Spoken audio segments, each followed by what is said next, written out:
Abordaremos en esta clase el tema de los profármacos, el cual está estrechamente relacionado con el metabolismo, ya que el desarrollo de los mismos implica necesariamente el conocimiento de los procesos metabólicos que ocurren en nuestro organismo. El descubrimiento y desarrollo de un nuevo fármaco es un proceso largo, complejo y costoso. En este contexto, y aún contando con compuestos con alta potencia farmacológica, muchos de los proyectos pueden fracasar. Y eso es debido principalmente a cuestiones relacionadas con las propiedades físico-químicas que dan lugar a propiedades farmacocinéticas desfavorables y o farmacéuticas. Por otro lado, también en algunos casos, esta situación puede verse en fármacos que ya están en el mercado y se reportan cuestiones negativas en los procesos de farmacovigilancia. Con el fin de superar estas características no deseadas que limitan el desarrollo de un fármaco apto para ser comercializado, se puede pensar en llevar a cabo variaciones. Por ejemplo, se pueden hacer modificaciones en la formulación. O también pueden pensarse en hacer modificaciones estructurales mediante la síntesis de análogos. En ambos casos pueden fallar.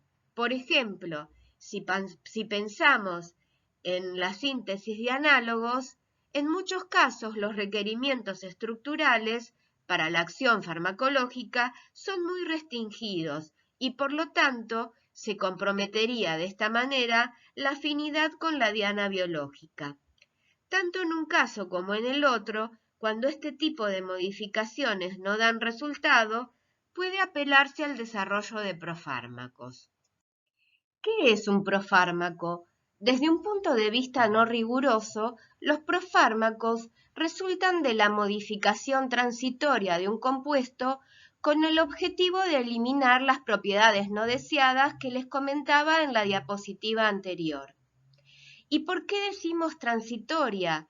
Porque esa modificación que hacemos en el laboratorio necesariamente debe revertir en el organismo para dar lugar a la obtención del fármaco responsable de la actividad. Para resumir este concepto, podemos ver en el gráfico de la diapositiva la diferencia entre un fármaco que choca contra una barrera, pudiendo esa barrera ser la imposibilidad de desarrollar, por ejemplo, una adecuada forma farmacéutica o un problema de tipo farmacocinético como mala absorción o distribución, y un profármaco capaz de derribar ese obstáculo, logrando a través de la biotransformación dar lugar a la obtención del fármaco que interaccionará con su blanco terapéutico para producir el efecto esperado. El desarrollo de profármacos es una estrategia que fue ganando importancia con el correr de los años. Actualmente, un 7-8% de los medicamentos comerciales corresponden a profármacos, algunos de ellos entre los más vendidos, como por ejemplo el omeprazol y el enalapril. Los profármacos se dividen en dos grandes grupos, los transportadores y los bioprecursores. Los profármacos transportadores se los llama también profármacos carriers o moduladores y se caracterizan por la incorporación de un grupo transportador al fármaco responsable de la actividad. Este proceso, como se ve en el esquema, implica la unión de un grupo transportador, que también se lo llama carrier o modulador, al fármaco mediante un proceso sintético que se realiza en el laboratorio, para dar lugar así a la obtención del profármaco, el cual, luego de un proceso que generalmente es de tipo hidrolítico y que ocurre en el organismo, se libera al fármaco correspondiente.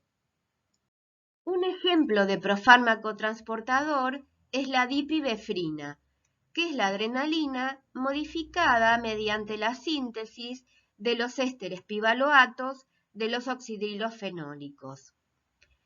Esta dipivefrina se transforma en el organismo en la especie activa a través de un proceso hidrolítico. El diseño de este tipo de profármacos debe cumplir con los siguientes requisitos. La unión entre los fragmentos, es decir, entre el fármaco y el grupo modulador, debe ser covalente. Esa unión debe romperse in vivo en forma exclusiva. El profármaco debe ser inactivo o al menos menos activo que el fármaco responsable de la actividad. Tanto el profármaco como el transportador, que es el producto secundario en la reacción de bioactivación, no deben ser tóxicos. Y por otro lado, el proceso de bioactivación debe ser lo suficientemente rápida con respecto a otras reacciones metabólicas posibles y que su eliminación. El otro grupo corresponde a los profármacos bioprecursores. Son aquellos que resultan de modificar la estructura del fármaco y para regenerar el fármaco en el organismo requieren de una reacción metabólica que en general es de oxidación o de reducción. En el ejemplo de la diapositiva, el profármaco es el Sulindac, que posee un grupo sulfóxido, el cual es reducido al correspondiente tioéter responsable de la acción farmacológica. En el esquema se resume el concepto. Aquí, a diferencia del grupo anterior, el fármaco es modificado a través de un proceso sintético al profármaco, el cual, mediante un proceso metabólico generalmente de tipo redox, da lugar a la obtención del compuesto activo.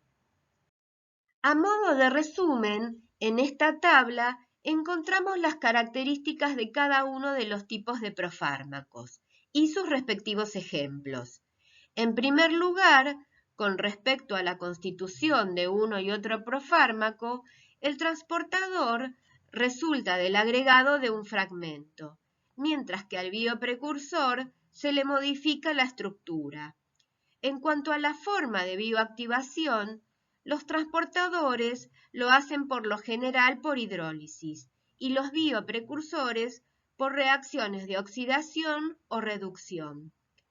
La catálisis de estos procesos puede ser química o enzimática para los transportadores y enzimática para los bioprecursores, en donde se involucran por lo general reacciones del metabolismo de fase 1.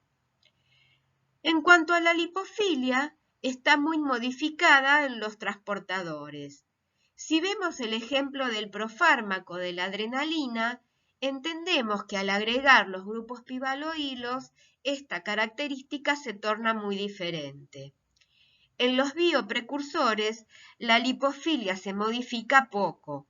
Si analizamos el ejemplo de Sulindac, el cambio entre el profármaco y el compuesto activo es la reducción del sulfóxido al tioéter, que no produce una diferencia significativa en la lipofilicidad. A continuación, indagaremos en los próximos videos acerca de los problemas que resuelven los profármacos y su forma de obtención.